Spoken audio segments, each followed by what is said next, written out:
বহির্বিশ্ব থেকে পিঁয়াজ আমদানি করে, রসুন আমদানি করে এই দেশের কৃষকের পেটে লাথি মারতেছে। আজকেও ঠিক তাই। এত এলসি পেঁয়াজ আমদানি হয়েছে, গোটা বাজারে যা বিক্রি হচ্ছে তার 80% বিক্রি হচ্ছে এলসি পেঁয়াজ, আর 20% বিক্রি হচ্ছে দেশি। দেশের বাজারে আবারও ধস, মুড়ি কাটা পেঁয়াজের বাজার। প্রিয় দর্শক, ধসে যাচ্ছে বাজার প্রতিনিয়ত এবং এতটা পরিমাণ সহনীয় পর্যায়ে যা কৃষকের দাম পাওয়ার আর কোনো আশঙ্কা নেই। ন্যায্য এলসি আমদানি এবং মুড়ি কাটা পেঁয়াজ এবং নতুন হাইব্রিড পেঁয়াজের আমদানিও পর্যাপ্ত পরিমাণ রয়েছে দেশের বাজারে। প্রিয় দর্শক, ব্যবসায়িকরা আছেন বসে এবং এদিকেও কেউ আছেন বসে আছেন, কেউ খাচ্ছেন, আবার ঘরের শ্রমিকরা আছেন বসে। এভাবেও যদি চলতে থাকে কৃষকের পেঁয়াজ মার্কেটে থেকে যাবে, বিক্রি হবে না। প্রিয় দর্শক, এবং ব্যবসায়িকদের বার্তা অনুযায়ী বোঝা যাচ্ছে যে মার্কেটে এলসি বন্ধ করতে হবে, তাহলে কিন্তু দেশের বাজারে দেশে পেঁয়াজের চাহিদা বাড়বে। এবং আরও কিছু তথ্য জানাবো ব্যবসায়ীদের সাথে যুক্ত হয়ে। আসসালামু আলাইকুম। ওয়ালাইকুম আসসালাম। কেমন আছেন? আলহামদুলিল্লাহ ভালো আছি। আমাদের এই দেশের বাজারে আজকে আপনারা এলসির আমদানিটা কি পরিমাণ দেখতে পাইছেন? আমি মেসাস আলাল ভান্ডার, লালকুটি শ্যামবাজার, ঢাকা থেকে শহীদুল ইসলাম বলছি। আমি আপনার মাধ্যমে একাধিকবার টিভি চ্যানেলে, বিভিন্ন পত্র পত্রিকায় আপনার মাধ্যমে বলেছি, কিছু ব্যক্তির স্বার্থ হাসিল করতে গিয়ে এই দেশে বহির্বিশ্ব থেকে পিঁয়াজ আমদানি করে, রসুন আমদানি করে এই দেশের কৃষকের পেটে লাথি মারতেছে। আজকেও ঠিক তাই।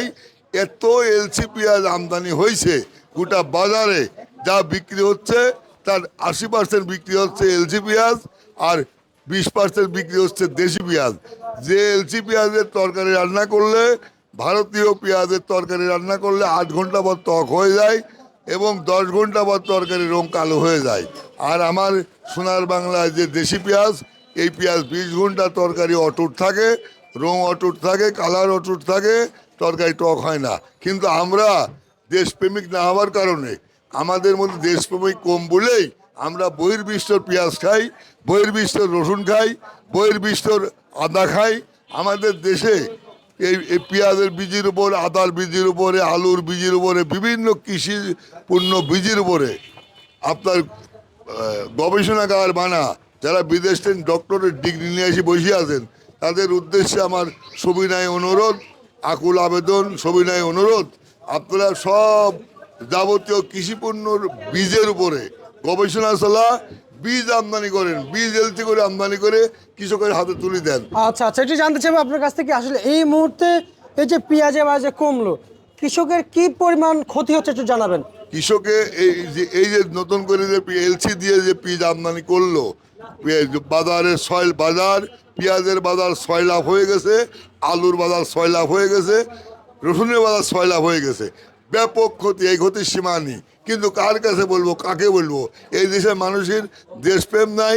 দেশপ্রেম ছিল শহীদ রাষ্ট্রপতি জিয়াউর রহমান, দেশের জন্য, জাতির জন্য দেশপ্রেম ছিল, মাটিকে ভালোবাসতো, জাতিকে ভালোবাসতো, দেশপ্রেম ছিল।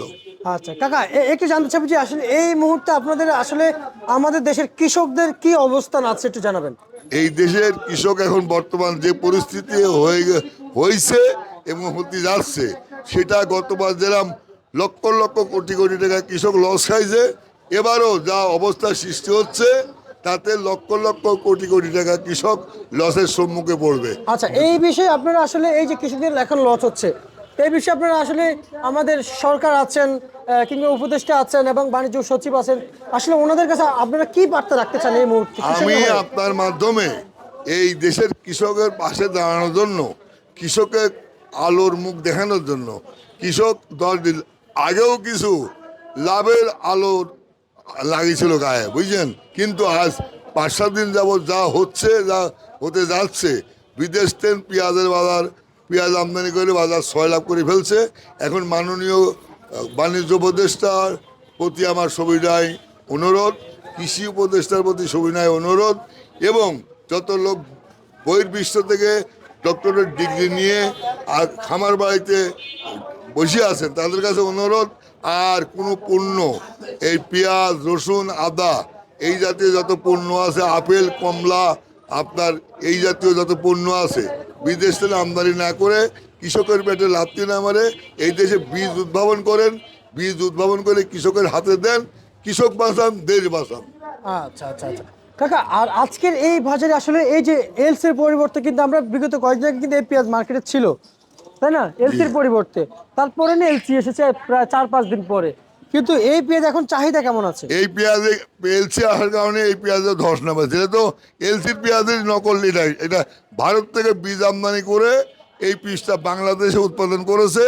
বিঘা প্রতি 125 মন 30 মন, বুঝলেন? এই পেঁয়াজের বীজই তো আমি মাননীয় বাণিজ্য উপদেষ্টাকে সবিনয় অনুরোধ করি, বীজ আমদানি করে নাসিকের বীজ থেকে এই বীজ উৎপাদন বিঘা প্রতি 130 মন উৎপাদন হয়। এই বীজ নিয়ে এসে কৃষকের হাতে দিলে, কৃষকের পাশে সহযোগিতা করলে, যেখানে বাংলাদেশে বাৎসরিক চাহিদা 35 লাখ টন, 3 মাসে কৃষক উৎপাদন করবে 72 লাখ টন। আচ্ছা, পেঁয়াজের ঘাটতি থাকবে না, বহির্বিশ্বে রপ্তানি করতে পারবে। আচ্ছা, একটু জানতে চাইবো যে অপরদিকে আজকের দিনে সর্বোচ্চ কত চলছে এই পেঁয়াজ? এটা বিক্রি হচ্ছে 50-52 টাকা, যেটা গত দিনও ছিল 60 টাকা 61 টাকা। আচ্ছা আচ্ছা আচ্ছা আচ্ছা আচ্ছা। আর একটু জানতে চাইবো যে আসলে মুড়ি কাটে কত কত চলছে? মুড়ি কাটাল সর্বোচ্চ 65 টাকা, সর্বনিম্নে 59 টাকা আচ্ছা, আজকের বাজারে? আজকের বাজার। আর হচ্ছে যে আজকের বাজারে কাকা এই যে এলসি কত কত ছিল? এলসি গতকাল 65-60 বিক্রি হয়েছে, আজকে বিক্রি হচ্ছে 55 টাকা 52 টাকা এলসি পেঁয়াজ। এলসি পেঁয়াজ না? জি। আচ্ছা আচ্ছা আচ্ছা আচ্ছা। আর হচ্ছে যে এই যে আমরা কিন্তু নতুন আলু দেখতে পাচ্ছি, এই যে নতুন আলু কত কত চলছে? নতুন আলু বিক্রি হচ্ছে 12 টাকাতে 13 টাকা, আর পুরান বিক্রি হচ্ছে 7 টাকা থেকে 9 টাকা। আচ্ছা আচ্ছা আচ্ছা, আজকের বাজারে? হ্যাঁ।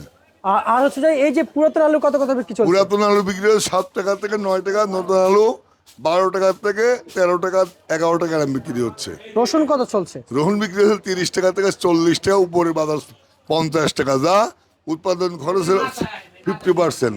কাকা আমরা কি আলুতে ন্যায্য দাম পাবো না? আলুতে ন্যায্য দাম পাবার আর আশা নাই, রসুনেও যেটা কস্টিং ওটা উঠবে না, আর পেঁয়াজে তো আরও ধস। পেঁয়াজ কিছু ব্যক্তির স্বার্থে কিছু ইম্পোর্টার এই দেশে পেঁয়াজ ভরা মৌসুমে, পেঁয়াজের এখন ভরা মৌসুম, এই ডিসেম্বর জানুয়ারি ফেব্রুয়ারি এই 3টা মাস বাংলাদেশের পেঁয়াজের ভরা মৌসুম, জমির থেকে তুলে বাজারে আমদানি করবে। কিন্তু এই টাইমে বাণিজ্য মন্ত্রণালয়, কৃষি মন্ত্রণালয়, খামার বাড়ি থেকে এই পেঁয়াজের আইপি দিই, বুঝলেন? অক্টোবরে পেঁয়াজ এলসি দিল না, নভেম্বরে দিল না, এখন ভরা মৌসুমে, এখন কৃষকের পেঁয়াজ, প্রকৃত কৃষক বাংলাদেশের নাগরিক যারা একদম অক্লান্ত পরিশ্রম করে পেঁয়াজ উৎপাদন করেছে, আলু উৎপাদন করেছে, এই টাইমে এলসি দিয়ে বাজার 6 লাভ করলো, বুঝলেন? দেশপ্রেমিক বলতে কিছু, দেশপ্রেম বলতে এইসব ব্যবসায়ীর মধ্যে আছে কিছু, আমার মনে হয় না। আমি আপনার মাধ্যমে আবার পরিশেষে একটা কথা বলি, দেশপ্রেম ছিল শহীদ রাষ্ট্রপতির মধ্যে।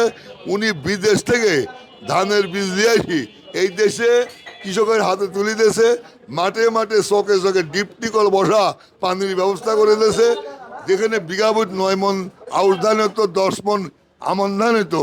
শহীদ রাষ্ট্রপতি এদেশের কৃষকের চোখ খুলি দেখা দিয়েছে, একদম হাতে নাতে দেখা দিয়েছে, ইরি ধানের বীজ হাতে তুলে দিয়েছে। ইরি ধান বিঘাবুট 40 মন 35 মনের উৎপাদন হয়। এই দেশের খাদ্য চাহিদা মিটা, বহির্বিশ্ব জিয়া খাদ্য রপ্তানি করেছে। আচ্ছা, এলসি বন্ধ হবে কি না একটু জানেন? এলসি বন্ধ হওয়ার জন্য আপনার মাধ্যমে, বিভিন্ন টিভি চ্যানেলের মাধ্যমে, বিভিন্ন পত্র পত্রিকার মাধ্যমে আমি কতবার সবিনয় অনুরোধ করেছি, আকুল আবেদন করেছি, নিবেদন করেছি। আপনার প্রত্যেকটা মন্ত্রণালয়কে বলেছি আইপি দিবেন না, অনুমোদন দিবেন না, কৃষক মারা যাবে। কিন্তু কে কার কথা শোনে? এই দেশে কি কোনো দেশপ্রেম আছে? আজকে কেউ আমার কথা শুনলো না। আমার মতো যারা ক্ষুদ্র ব্যবসায়িক, আমরা রাজনীতি করি না, আমরা পেটনীতি করি। দেশের কৃষক বাঁচানোর জন্য যেসব কথা, আমি কৃষকের ছেলে, নিজেও কৃষক এবং একজন পেঁয়াজের কমিশন এজেন্ট। আমি দেশের জন্য, জাতির জন্য, কৃষকের পাশে দাঁড়ানোর জন্য, কৃষক যাতে লাভবান হয়, কৃষক যাতে 2 টাকা লাভ করে তার ছেলে পেলে স্কুল কলেজে পাঠাতে পারে, তার ছেলে পেলে ডাক্তার ইঞ্জিনিয়ার তৈরি করতে যে অর্থ লাগবে সে অর্থ কৃষি পণ্য উৎপাদন করে লাভ করতে পারে। কিন্তু আমার কথা শুনবে কে? কোনো আচ্ছা আচ্ছা, বুঝতে পারছি। ঠিক আছে, আপনাকে আমরা ধন্যবাদ জানাচ্ছি এবং আশা করব সামনের দিনগুলোতে যেন আরো আমরা ন্যায্য কথা যেন আপনার কাছ থেকে আরো যেন পাইতে পারি, সেই জন্য আপনাকে আমি অনুরোধ করছি, এবং সবসময় যেন আমরা যেন আপনার কাছে সত্যটা যেন খবর পাই।